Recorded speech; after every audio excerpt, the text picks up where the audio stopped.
This podcast episode, I believe it's episode 5. Scott, man, you're like a brother of mine. We became like best buddies right away. Yeah, we did. I was thinking of how you and I met, and it was jiu-jitsu. It absolutely was. Yeah. I was a white belt still. And Dog jiu-jitsu. Dog I don't jiu-jitsu. know if you were white. You might have just Was I? gotten your blue. Okay. You might have just gotten your blue. Yeah, man. But yeah. And yeah. we met. Dog and it's jiu-jitsu in that little room over by the park there. Yeah, on what road is that? It's crazy. Victoria Park. Victoria Park. Victoria Park. That Yeah, little right there on basement Princess Street. And you know, that was a good training spot. It was great. I mean, was an for awesome what it training was, it Yeah. served a magical purpose in Yeah. my life, certainly, and I think in a lot of other kids and a lot of other adults' Me lives too, too. man. Yeah. At that point. Yeah, Mike created that space, and Mike and I now, Mike coach at the gym for a bit. We get along fine, and man, that guy really put me onto a path of something that was like magical. Really. Absolutely. Same with you. He's a great coach. Let's face it. Like he's amazing with kids. Mike is. He's good with adults. He's really good at like explaining things through in basic terms. Passionate too. Very passionate. Passionate, And I mean, that was the beginning of my jiu-jitsu path. You know. And then how you and I met.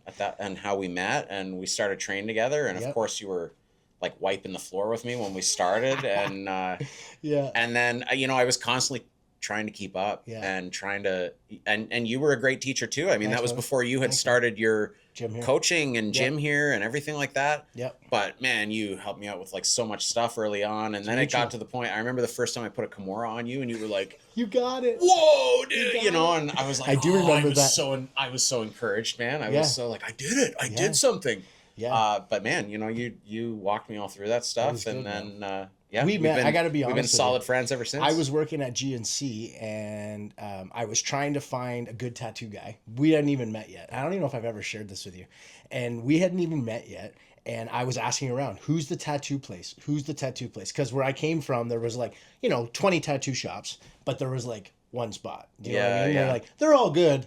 But if you really want good, this is the guy. Yeah, this is the shop, and this is the guy you go see. So I'm like, okay, cool. He's awesome, but he's very hard to get into, which speaks to your level of talent, really, and your passion for the art. So then we're doing jiu-jitsu. I've got some crappy jailhouse tattoos on me, and I remember this. You're like, "Okay, man, we're buddies. I gotta fix." Do you remember saying that too? Oh, it's personal training at the time. You're like, I gotta fix those things. You gotta let me do something. You gotta that stuff, they're man. so bad. And then we become buddies through personal training, through jiu-jitsu. You take me into the shop, and I'll just share this like quick little story. And I still tell people this to this day. Like, I was down in St. Lucia a couple weeks ago, and they're down there, and the guy's like, "Man, nice tattoos." I was like, "Oh, like, how did you get those?" And then I tell the story of like, I went to one of my best friends' shops to get a tribal sleeve. Do you remember this? Yeah, I do. I went to get a tribal sleeve. I do. And I was bound and determined that's what I was getting. And my buddy, who's the tattoo guy, said, "I'm not putting tribal on you." And I remember being like, "Well, what the hell, man? It's my money and my time. Like, I want tribal." You're like, "You'll thank me in 5 years." Yeah. It wasn't even 5 years. And I'm like, "Man, thank you so much for not putting tribal all down my arm." And then you give me these dope ass tattoos. Yeah. Sugar Shack, Kincardine. Right? So that's your shop. How long have you had that going? This coming year, February, Valentine's Day of this coming year, it'll be my 27th year. 27 years in business. That is like remarkable. And I think we both know why I say remarkable, because it's, Connor was on a couple of weeks ago, and same with Trash or Brent, talking about, self-employment, and it's a beast. Eh? It's a journey, man. And I really, I think back to when I opened my first shop, in the back of Kevin Bradley's barbershop in Kincardine.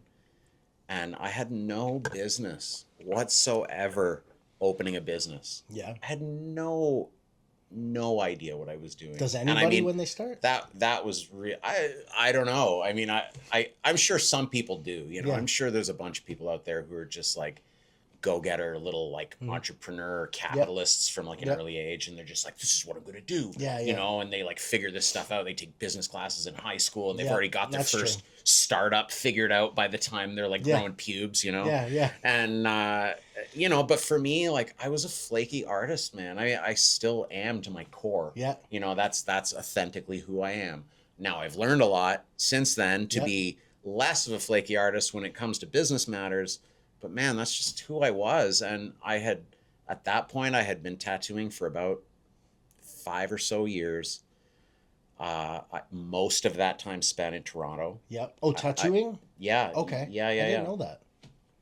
I got my apprenticeship. I went to school after high school here. I went to the Ontario College of Art. Man, which I did not even know this. I had spent my entire high school career gunning to. That was my goal. Yep. I was going to go to OCA because it was the school back then. For artists. For artists specifically. Okay. Was it always tattoos? Sorry, I don't want to keep cutting you off, but was it always tattoos? Like for me? Yeah, was that where you were going there for? It's like, I'm going to be a tattoo guy? No. What was it? And I honestly don't know what I thought I was going to do as an artist. Like, that's how dumb I was. Yeah. You know, I had no idea. Yeah, I knew, like, I want to make art, you know, and like, if I'm going to make art, I better be good at it because I get the idea. It's kind of a tough way to make a living. Yeah. And if I'm going to be good at it, I'm going to go to this school, you know?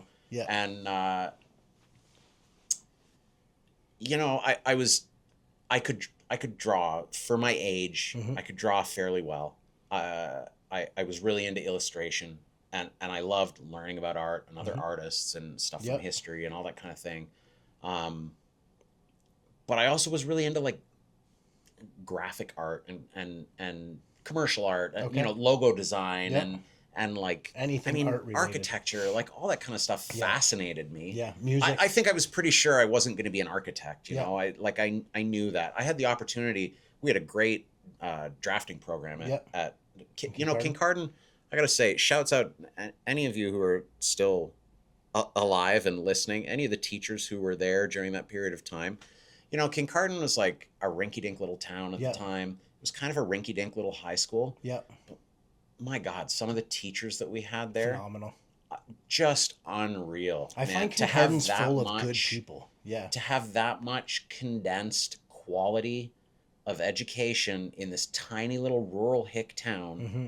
I mean, my art program, Carol Johnstone and Gary Hamill were my teachers all through high school, and they committed to giving us like a university level education by the time we were out of there.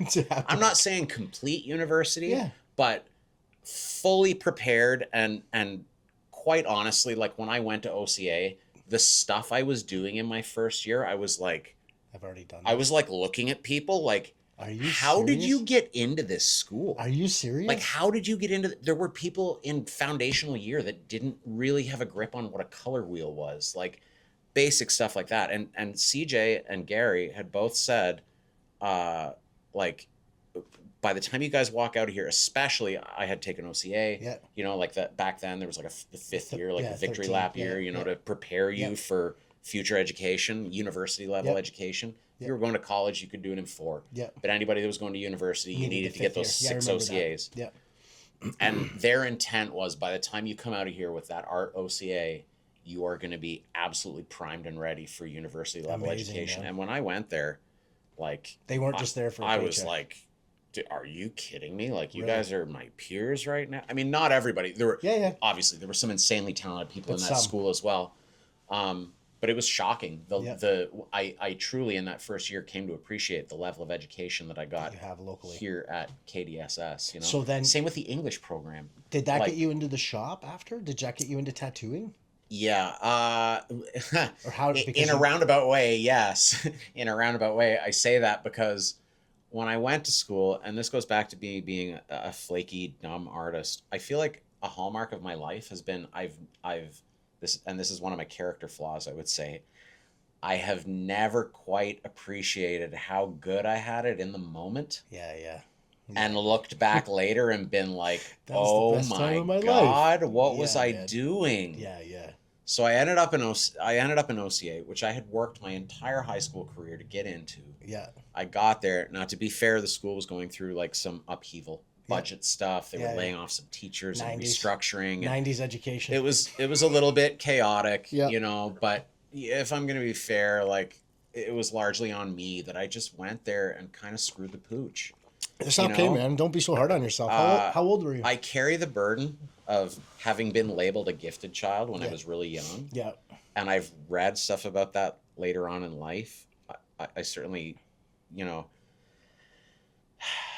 kids who were like told that they were poor performers and were going to have to grind their whole lives and stuff like that. Yeah. That's what they did. Yeah. And when they failed, they just, if they had any kind of personal motivation or chutzpah, you know, they just got back up and dusted off the scrapes and went at it again. Cause they were like, well, of course I failed. Everybody tells me I'm dumb, but I'm not lazy. And I'm going to show you that I'm going to figure this out. You know? Whereas the opposite effect seems to statistically have been the case with kids that were like gifted is that they were handed these laurels of like, you are anointed, you are special, you are above the others, you know? And so then if they failed at something, God forbid, they were like, well, everybody's going to see that I'm just normal. Like, what are you talking about? You can't, dude, you're blowing my cover here. So those kids had a tendency like to either fail and give up or not try in the first place. Because then psychologically they could say to themselves, well, I could have killed it if I tried, but I just wasn't really trying, you know? Totally, man. And I got to admit, man, with some personal reflection, I have seen as I've gotten older that it was kind of a downside to a lot of my life that I think I was really afraid of failing in a lot of departments. What about now? Let me ask you about now. What about now? Are you still like that? Do you still feel like you're afraid of failing? I definitely haven't conquered it, but I have come to accept it more. And I've come to be, failure more. I mean, I've had some pretty catastrophic failures, which, you know, we were talking a little bit before we started. I've had a couple catastrophic failures in my life, you know, that have really set me back, but also were responsible for shaping who I am today. Yeah, man. And, you know, in particular, that it's a lesson that I would say I've learned the painful way. Yeah, but sometimes that's what we need. Less so, I would say. I'm less afraid of trying things now. You know, the daily grind, for example. If I can just segue a little bit, I want to talk about the daily grind. Okay, so. I don't want to jump around too much, but I just thought of that right now. Failures are part of business, in any business. We both agree. Yeah. Right. You're going to fail, and that's the name of the game, and you have to learn to accept it. But then you just said about jumping back up and, you know, dusting yourself off. I'm at your place getting tattooed, getting sleeves done. I go back the next time, and you've got a coffee shop rented out in the bottom part of the shop. Right? Yeah. That same coffee shop I used to go sit in while I was prepping clients. That was when I was still personal training, prepping clients. You being one of them, programs, diets, and prepping for class to teach jiu-jitsu. Yeah. Because that was another coffee shop that was up the road. Well, up the road it was called Beans Bistro. Beans Bistro. And then all of a sudden I show up in Kincardine, boom, it's at your place and your shop. And then you've got this patio out front, and I said, man, what happened? And you're like, dude, you got just making rent. So then you started transitioning into more of a businessman. This is just my opinion, and I don't mean much, but like I feel like that was a massive business move in a good way. How can you tell me how that happened? Yeah, I guess. Like, what was the process there? I would say this, without getting into that part of the story. My divorce in 2017 was like a massive failure of mine and a setback in my life, both financially, mentally, emotionally, personally. Like in every way, it was like my reality imploded, and I was financially devastated by it. I was emotionally devastated. Totally, understandably so. I have to really say that like that was a crossroads for me, because we all know people who have gone through stuff like that. Yep. And they're kind of never the same again after that. Never. You know, they spiral into substance abuse or whatever, self-loathing. Totally, man. Or, you know, and honestly, man, having been through it, I can see why. Yeah. Like, yeah, dude, it was horrific. And to this day is like one of the black clouds that hangs over my life. Yeah. That being said, until that point, and I didn't understand this until then, until that point, although I had been in business at that point for 18 years, which is insane. Been in business for myself in some form or another for 18 years at that point.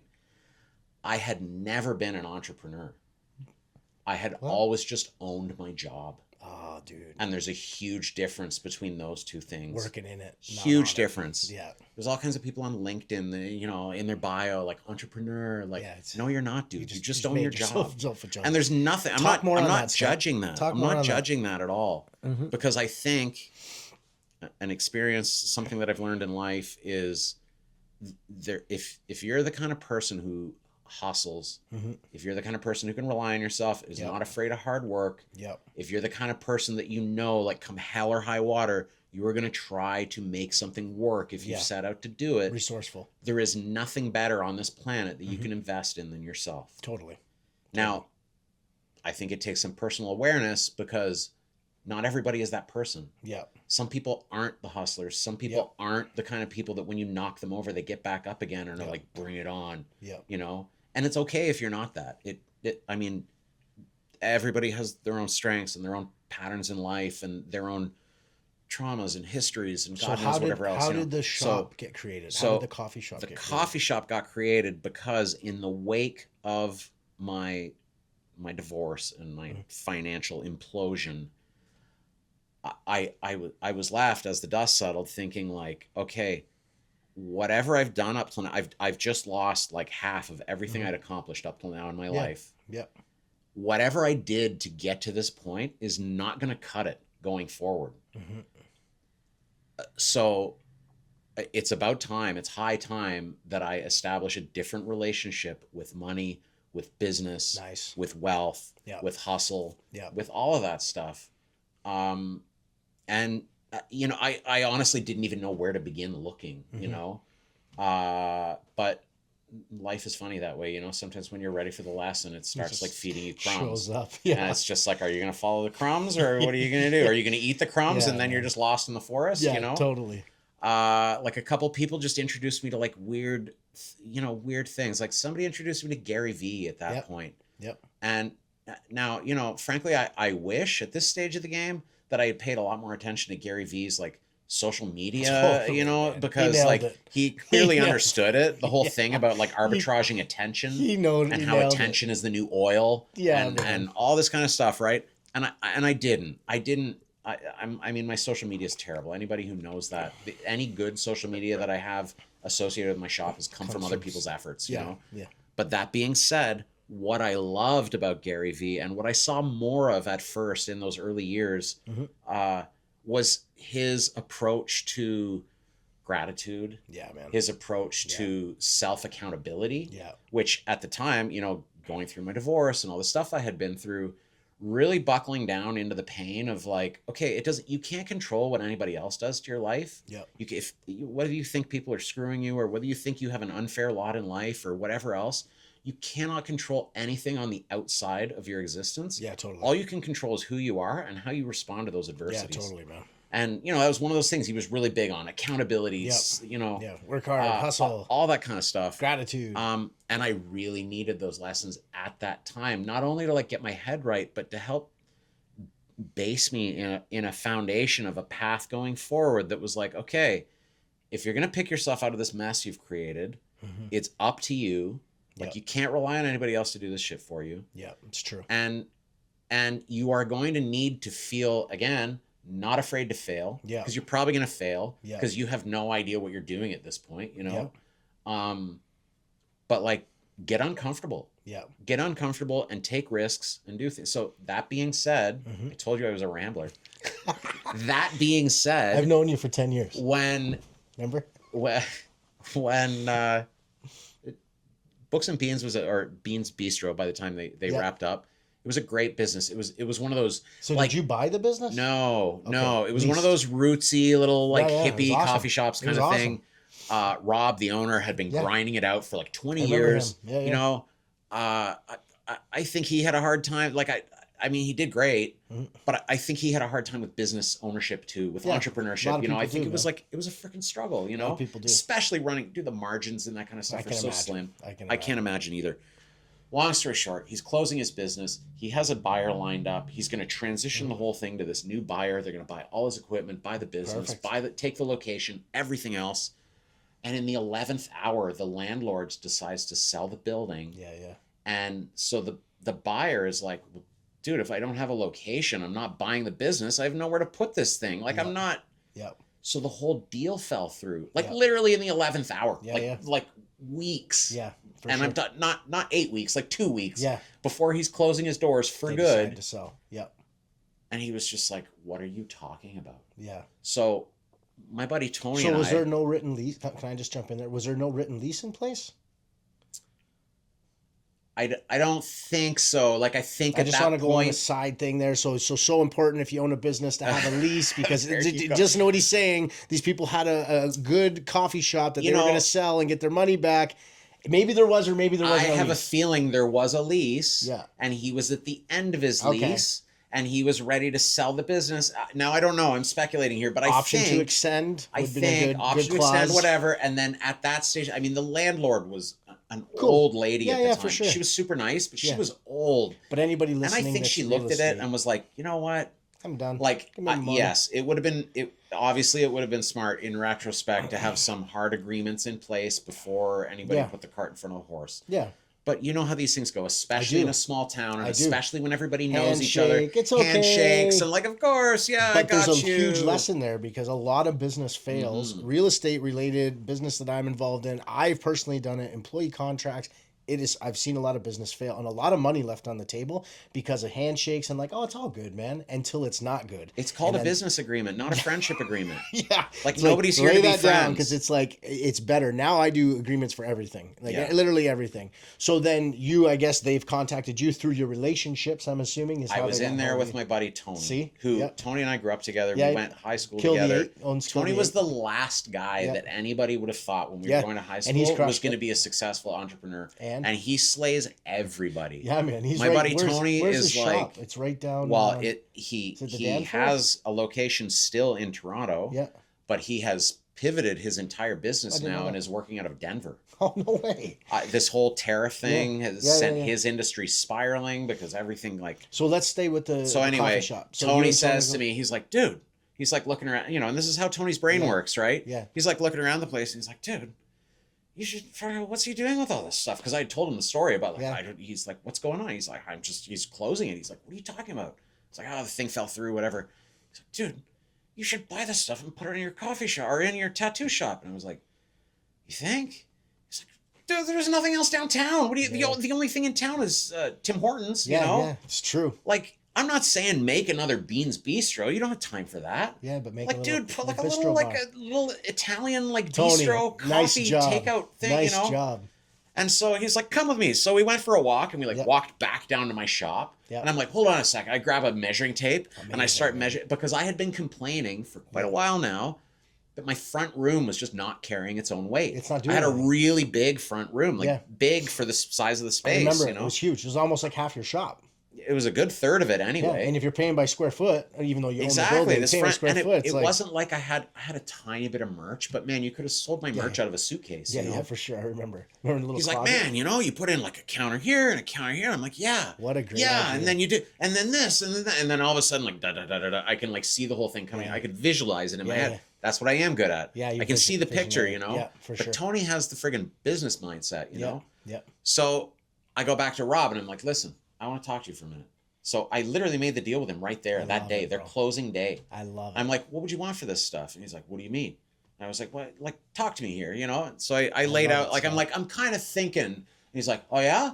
Yeah, I do that. So like we start walking around. And he's like, $500 for that. Like the machine here, I give it to you for like $2,000. I love This it. stuff over, you can take all this furniture, like $50, you know? And he I just starts like love lying. it, I'm like bro. taking little notes down, I you know? love it, man. So anyway, we made, again, small town handshake deal right on the Yeah. spot. I was Yeah. like, I'm going to do it. Yeah. And then in the span of like literally a couple of weeks, I ordered some IKEA cabinets. I love it, man. I bought a couple custom countertops from a dude I know in Sound that Yeah. makes amazing custom like Yeah. laminate countertops. Yeah, yeah. I already knew how to do tile work Yep. because when we renovated the Sugar Shack Yep. that we were in, Yep. I bathroom. did all this Amazing subway tile. tile and Yeah, it stuff was like awesome. that, right? It was awesome. So I subway tiled the wall. We Yep. put in all this stuff. I did a bunch of woodwork. I enjoy that stuff. It's certainly I know not you what do. I'm not exceptional at it because it's never been my job, but I enjoy it. The craftiness. So then, of, like, did you end up selling the coffee shop? I ran it for like a year and a half, Yeah. and my God, what a headache that was. Oh yeah, for sure. what a headache it was, man. You're trying to like wrangle Plus being students an at awesome like tattoo artist. at like, you know, Yeah. well, okay, to be fair, to be absolutely fair, Yeah. I was not the one wrangling it. Yeah, okay. You know, my manager at the time, Thora Cooper. Yeah, Thora. Yeah. She was amazing, Yeah. and she juggled the whole thing, you Yeah. know, and but I mean, another thing you learn in business is both money, time, and resources are incredibly limited things. Yeah, totally. You know, they don't just flow endlessly. No, they don't. And the resources, particularly of time, the Yeah. money was one thing, but time and management and focus and all that kind of Totally, stuff. man. The coffee shop was becoming such a burden for how little it was paying back. Yeah. I mean, it was making a little bit of money, but like, dude, I could have stayed late like 2 nights a month and made that money just doing a tattoo here and there. But so you got where it is. But So now the let's word talk to gets where out. it is now. The word gets out that Yeah. I'm going to get rid of this thing. And Karen Robinson, who's Yep. now the owner of The Yep. Grind, she was already a highly revered baker in town. Yep. Her stuff sold out like that whenever she had Yep. it anywhere in town. Yep. She approaches me and is like, I heard through the grapevine you're closing it. I want to buy this business from you. Now, this is just after COVID has completely ravaged my totally. business. Both of them. Yeah. Yeah. Yeah. COVID had slaughtered us. We Yeah. were shut down, Been there. mandated not to be able to Totally. work. Just like, you know, Yeah, I been know there. you feel that. Yeah. So now I get this woman coming in who's saying like, I will buy your business off. You can get your money off the table, this investment you've made, Yeah. and I'll start to rent the space from you in your shop. There's and I the was key. like, Perfect where do I exit. sign? Perfect exit. Where do I sign? Yeah. So And is the business thriving now? and she came in. She's amazing. Yes, it Yeah. is. She's I go amazing. by, She it's busy came all in, the time. ran it for like maybe another year or so like that, with us tattooing in the back half of the room and her running the coffee shop up front. We Yeah. shared the space, you know, everything was great. We had so many looky-loos coming in though. Mhm. And on top of that, she would have people come in who like order their coffee and sandwiches, turn around and start walking straight into the back like they were Yeah. walking into a restaurant. Just wasn't And all of a working. sudden, you know, they're like not paying attention. They're looking at their phone. They're juggling their Exactly. sandwich. Open And then they body. stand up and they're in the middle of this room with a bunch of half-naked people getting tattooed and like weird electronic music playing. And they're like, what have I done? Yeah, man. Oh, I'm sorry. Where am I? You Yeah, know? yeah, And it's it's not like, no, working. there's no seats here. So she finally came to me and she was like, look, I know this is probably like, you're going to laugh at me, but would you ever consider giving up this main floor to be Yes, a you restaurant? Now, man, that main floor, I had I know. poured my blood, sweat, and I tears know. into it. I know. I had built a bespoke tattoo shop. Yeah, That it to was me, awesome. I wanted to tattoo off that floor till the day I Yeah. died. Yeah, man. That was the last tattoo shop I was ever going to build. Yep. This is it. It was my holy grail. I put everything I had into it. Yep. And it was perfection for, It was for what awesome. it needed to be. The vibe was you know? incredible. But again, after COVID, Yeah. sometimes you got to know when to pivot, man. Yeah, dude. Totally. You know, you can't hold on to Totally. the ship till it sinks. Yeah. Sometimes you got to know when Yeah. to jump into the life Yeah, raft. for sure, man. And Karen was offering me a life raft, You took it. you know, and I took it. We moved upstairs into the apartment, which I had been living in, Yep. you know. So I moved out of there. We moved into the apartment. We transformed it into a tattoo shop without really changing it that much. Yep. We just like took all the extra stuff out and Yep. made it like a cool little like Yeah, good vibe. loungy tattoo shop up there. And Karen took over the main floor. And Amazing. between her baking, which is excellent, Yeah.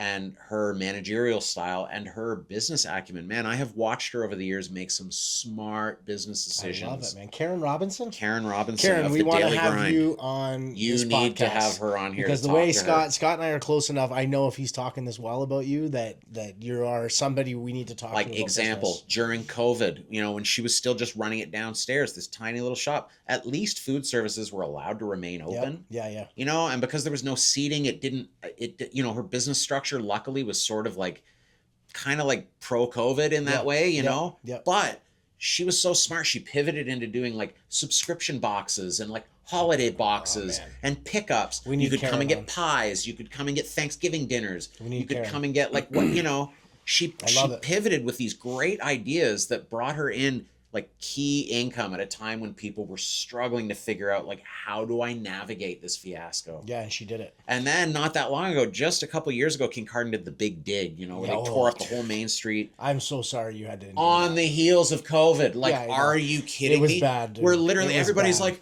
oh my God, it's happening. We're coming out of the dark ages. Yeah. Here we go. And And they're we're like, oh shutting no, it not down. yet. We're turning downtown into Mogadishu. Yeah, and it was Like bad. it was literally like a It war was zone. bad, It was bro. like a war zone. Bad for a timing, year. Kincardine. Bad timing. It was some serious mismanagement of timing. I get that these things, there's a lot more to it than that, but like, Yeah, true. are you kidding Yeah, me? it's You know? tough. But you made it. But she was so smart, man. She saw that coming down the pipe. Yeah. She really is active with like BIA and all Yeah, that that stuff. She helps. keeps her ear to the ground. Yeah. She talks to a lot of the other merchants. That helps, man. Relationships. And she saw that coming down the pipe, and she bought a freaking coffee truck, like a food truck. Amazing, man. And it was a huge investment for her at the time. It was like it was a leap. It was one of those risks in business that you have to take. Yeah. But I think she would tell going. you if she was sitting here that it saved her business. Let's get her that on. Truck. Okay, so let's talk about now. Where's the? I know That's okay. Where's the Sugar Shack now? I was born in a small village in. but the Sugar Shack now, I know where it is. What a great location. Let's talk about like, okay, so you bought your own commercial building, which for anybody watching that owns your own business, in my opinion, my educated with humility opinion, the only way to exit a small business with substantial amount of wealth, or I'm going to say generational wealth, but to exit with a substantial amount of wealth is you own your building, right? So Scott Unless now you have owns some insane tech startup that you're starting. Yeah, tech, that's different. We're not talking tech like that you can like sell a off. brick and mortar. We're talking a tattoo shop, a gym, a fitness anything like center, that. Like, a service-based business. What do you have that you're selling? You're not selling nothing. You think you're selling your client list? It ain't gonna happen because people are there because they want to be tattooed by you. Yeah. They want to be tattooed by Christine. They want to be trained by me. They want to be trained by Adam. They want to be trained by Dylan. Exactly. Their client list isn't worth anything. And This unless is you from have my some experience. radically innovative idea, Yeah, it's not man, happening. anybody else can come along and eat your lunch eventually, you Exactly. know, and they're just going to be like, yeah, no, I'm good, man. Thanks. We'll just take the lease over and we'll just put our own thing in here. And exactly how 8 it months goes. from now, we'll have our own client list. The only and you'll exit be a memory. and that's true. And that's 100% That's how true. it it's goes, like, man. but I built this, and like, yeah, we don't care. Yeah, it it's doesn't now matter. these colors You and built this a house of brand. cards, man. Have a Move good day. on. This isn't 1970. I can make a new brand in like literally a 10-day business period. Yeah. So now you own your own building. You've got this strong brand. You've got a team of tattooers. You've got Rosie doing these amazing nails, flawless nails, right? That I gotta say, I can't. The most fundamental shift in my business in the last 2 years has been Malcolm, my longtime counter guy. Yeah. Finally was like, you know, man, it's like he loved it. We parted on absolutely good terms. Amazing. I still That's love the the guy, best. but he was like, it's time for me to move on my life path. Totally. You know, I need to get on with things that I need to accomplish. Yeah, for sure. You And respect that. I absolutely I do, 100%. Yeah. Do your thing. He knew he wasn't going to be a career, manager, right? So then I'm assuming you're going to say you brought Rosie on? Yes. And? I hired somebody who was also amazing, and she fell and injured herself badly 3 months into the job. Shit, okay. Badly. Yep. And it was in the middle of summer. Yep. We'd just gone through all this, the big dig and COVID and everything. You know, like everything was already like spiraled into chaos, man. Yeah. Like after she crashed out, the shop was spiraling rapidly into chaos. Rosie has run a successful nail business for like the last solid 10 years, longer, but solid real 10 business. years. Yeah, She has been her own businesswoman, running her own. She is insanely good at what she does. Like insane. her nails. What's her social media? Flawless. Rosie's Flawless. Insane. Actually, it's Flawless Nails Official is her business. On Instagram? Instagram. And that's what you should check out. You definitely need to check it out. Flawless Nails Official. She does beautiful, handcrafted, It's insane. competition level nails. Yeah. Like crazy stuff. So then you brought her into the business. She was like, look, I can rearrange my schedule enough right now to come in and help you a little bit, just to stop you from drowning for sure. until we find somebody. Yeah. And after about a month and a half of doing it, she was like, I want the job. And I was like, what are you talking about? I was like, dude, you can't do both. And she was like, I you know, whatever, I can do a little bit of both. I can do less nails and focus on this. And she likes it. We'll see. I was really hesitant to get into business with my spouse. Yes. You know? Same.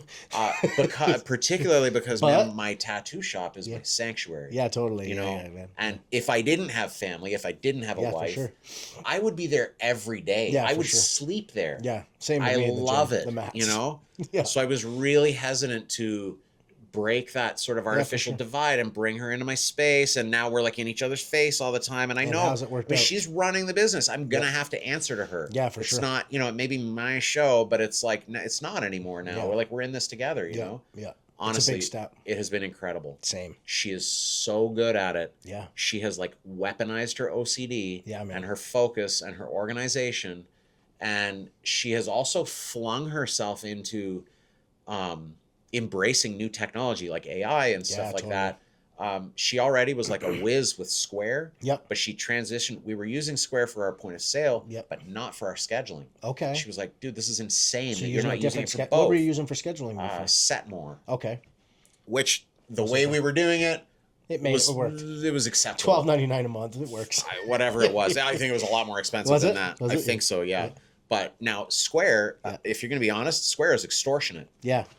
But man, I got to say, what the marriage of our scheduling and our point of sale into one, being able to send people like electronic links, invoices and things like that.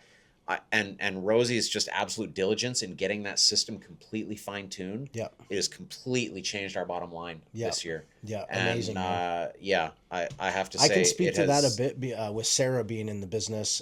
I will speak to, and I probably wouldn't have said this prior to what you just said, or I would have, I guess. A man and a woman's brain work two different ways. Oh yeah. Oh, especially me and Rosie's. Yeah, same with me and Sarah. We're the same, but when it comes to the way our minds work, completely opposite. But it's good. I mean, if you can learn, and that's what you and Rosie did by the sounds of it, same with Sarah and I, it's like if you can learn to be like, I really love this about you. Or let's not talk about what I love, it's emotional. Let's talk about just business wise. You mentioned her OCD and her level of organization and her level of being resourceful to get the softwares to blend together. Things that you probably could have did. But I couldn't have. No, I couldn't have, man. When I said flaky artist earlier, you can't. I'm not kidding. So there's another great trait. You already know that you couldn't have done it. I'm so ADHD. Yeah. I'm so random. I'm so forgetful. It's insane. Doesn't matter what I try to do. I know these are flaws that I have. Yeah, man. At least you're aware of them. You put a pencil or a paintbrush or a tattoo machine in my hand and set me down in front of something. Yeah, I know. Check it out. Unleash me and like get out of the way. Dude, I got the dopest tattoos in the world. But if I had to, now look, like maybe, because I'm not totally dumb. You're pretty resourceful, Scott. I think you gotta maybe if I only had to do that's what I was getting job, at. If you had to sit down and do it. But there is no reality in my life where I want to be a business manager instead of being an artist. Yeah, for sure. So you had Rosie come in and take the business to another level. She has absolutely taken it to Are you another having a good level. year this year financially? It's been great. Amazing, man. It's been great. So you bought your own building. It's been an expensive year. It's been an intense year. We bought the building this year. That's an amazing. Good job. Renovated it. Good job. Shouts out to Aligned Contracting, who did a great job on the renovation. Amazing. Alex and his crew were very easy to work with, and did a great job. And buying a commercial building is for those that have never bought, or if you want to buy, please contact me. I've bought a few of them. I've helped people buy them. Buying a commercial building is a beast. Remember when you said you were getting it, and I was like, dude, just be prepared. This is like now, you don't. No, I don't want to talk about that right now. Yeah. Sorry. No, dude. What were you gonna? Okay, what were you gonna say? Let him cook. Let him cook. Okay. The I thought you were gonna say about the deal, the Maurer deal. No. Okay. No. Okay. Okay. Then I want to talk about what you're going to talk about. Okay. I thought you were going to say something else. Okay. So again, another thing that I've learned in this like little entrepreneurial journey is to like, and I feel like I was always this way a little bit, but not, in a business way. Maybe I didn't understand it. Staying open to opportunities. Yeah. Man. So you called me like 3 summers ago, maybe at this point, and we're like, yo, dude, I got this thing you should come to do. I'm going down to this guy. I'm going to go spend an afternoon on this guy's yacht. Oh, yeah. He's going to some like real estate mastermind thing. And I was like, what? What are you talking about? He's like, that's this guy. He's mentored me. I've worked with him. He's like a super great guy. He's really smart. You should come, man. This will be solid. And I was like, I had clients. Yeah, man, and you gave me like 24 hours or something.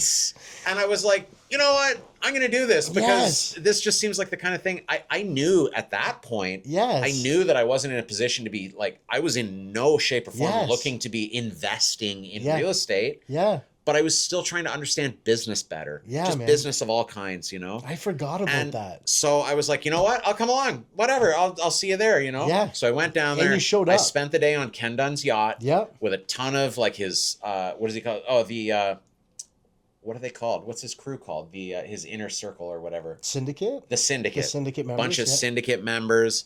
Ken, he held court. He explained, did a bunch of presentations, explained a bunch of stuff. Yeah. A ton of people shared their motivational stories and Yep. like how they'd gotten rid of it and how Ken had helped them and all this stuff. It was highly fascinating. I knew that I wasn't going to be doing any real estate investing, but it was a very informative day. But the networking, I met a dude named Jimmy Ho. Jimmy got you the mortgage. And Jimmy Ho, I met him on the boat. He was like, tell me about yourself. What do you do? I was like, well, I probably shouldn't even be here. I don't know. I'm just this guy. I started explaining my stuff, and he's like, oh, that's really interesting. You should totally be here. Yeah, and man. I was like, well, but I'm not really. And he's like, yeah, but dude, it sounds like you've got a great portfolio. You've got some stuff going on. Totally. He's like, here's my card. If you ever want to do anything, I was like, all right, cool, sure. So I took his card. Yep. He was like super friendly, really Jimmy's nice guy, great. very Yeah, professional. man. Great guy. Commercial mortgage broker. Kind of filed that in like the back of my mental file section. And then 2 years later, I'm like starting to think about maybe looking at real estate, because we'd just been through the huge COVID boom where everything cost, a teardown was $1 million and interest rates were like 11%. And it was when stupid. I chose to build a house. So the worst timing, man. But anyways. So I chose about that same worst time to buy a house. So I mean. So anyway, Jimmy. I called Jimmy and I'm like, listen, man, this is crazy, but let me explain to you. I'm in this situation. I knew the move upstairs when Karen took over the grind. Yeah. I knew that was not going to be permanent. Yeah. I just didn't have an exit plan. Yeah. And I had to just be patient and wait and see how all this nonsense sorted itself out. So I'm talking to Jimmy Ho, and he's like, I think we can do something for you, man. Let's look at some options. So long story short, this building came up. It was a great deal. Yeah. The cap rate on it was pathetic. Yeah. Because the tenants who were in there, who were super nice people, just had a dirt cheap lease locked in for 5 years. Yeah. And so thank God, because a few other people beat me to the punch, other investors, like commercial investors. But as soon as they saw the cap rate, they were like, I'm out. Dude, that doesn't make any sense at all. Yeah, exactly. Yeah, I was like, exactly. But it's a great spot for me, though obviously I have to think about it in terms of an investment. Cap rate doesn't affect you the same because you're going to be. I had a cash flowing business that I was looking for a home. Yeah. And I do remember, when I was getting on this whole like entrepreneurial journey, reading about obviously like legendary investors like Buffett and stuff like that. And Buffett all the time would buy real estate that didn't make sense. Yeah. That people were like, dude, you're barely making anything off that. What are you talking about? But he knew that like in another couple of years, that lease is going to be up. And with a couple of years of building improvements and a couple of years of this, and then new tenants at market rates, and he flipped real estate around like that all the time. Yeah, man. And I'm no Buffett. Most people don't know that about Buffett. I am no Buffett, but I had that in the back of my head. I was like, look, I have a good business here. Like, God willing, if we can get through this next few years and I can float this building basically on my own, the time will ultimately come where either, these great tenants who are there will either keep that space and want to renew, or they will move on, and I'll put somebody in there at market rent, and all of a sudden that game will change 100% for me. So, I mean, with real estate and stuff like that, the last 15 years in Ontario and probably all across Canada, you didn't have to play the long game with real estate. You could buy real estate and sit on it for a year, and it went up 20%, and you could just flip it without doing anything to it and make $100 grand and walk away and go on to your next plunder. You know? It's not like that now. It's not like that anymore. Yeah, which is good. It is 100%. It's good, man. It's knocked out some of the like flakier business models and flakier people. So I just had to look at it as like, this is a long-term perspective. This is something I'm going to hold for like, I can tell you now, man, come hell or high water, this is the last tattoo shop building. There's no coffee place going in there. There's no coffee place going in there. But what happens next door remains to be seen. I don't know if that's the kind of thing where we will try to take that space over and make it our own secondary business, or whether I'll be content at that stage. By then I'll be almost 55. Yeah. Maybe by then I'll just be content to like play the landlord and let some other young buck come in there. You never know what's going to happen. Make their role for it, right? Awesome. You got to stay open to possibilities. So Scott, thanks for coming on. Man, where can people find you? I know you have a following, even though you don't do a lot of social media. So where can people find you on Instagram? Sugar Shack Tattoo. We do have an Instagram, and all of the artists who work for me have their own personal Instagrams that you can find through that link. I'm Von Scotch. Von Scotch, that's yours. I couldn't remember. But Sugar Shack is the shop. That's the shop. That's your main business venture at this point, right? Sugar Shack, which is something definitely to be. That's more than enough. That's plenty.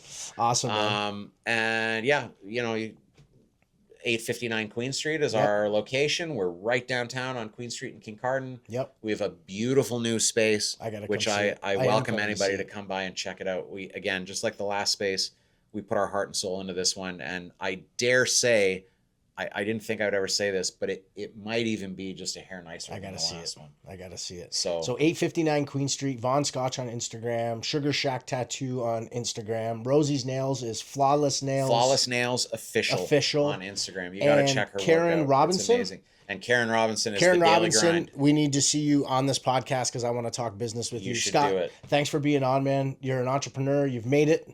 Like, you're 50. You're still running a business. How long did you say? 27 years? Yeah, like, 27 years on Valentine's Day. Accept that you are an entrepreneur. I think you talked a lot about relationships, wealth building, how you exited a shitty business situation with the coffee shop. I wish you all the best, bro. I have much love for you. I appreciate you. Thank you. Thank you so much, my man. That was awesome. All right.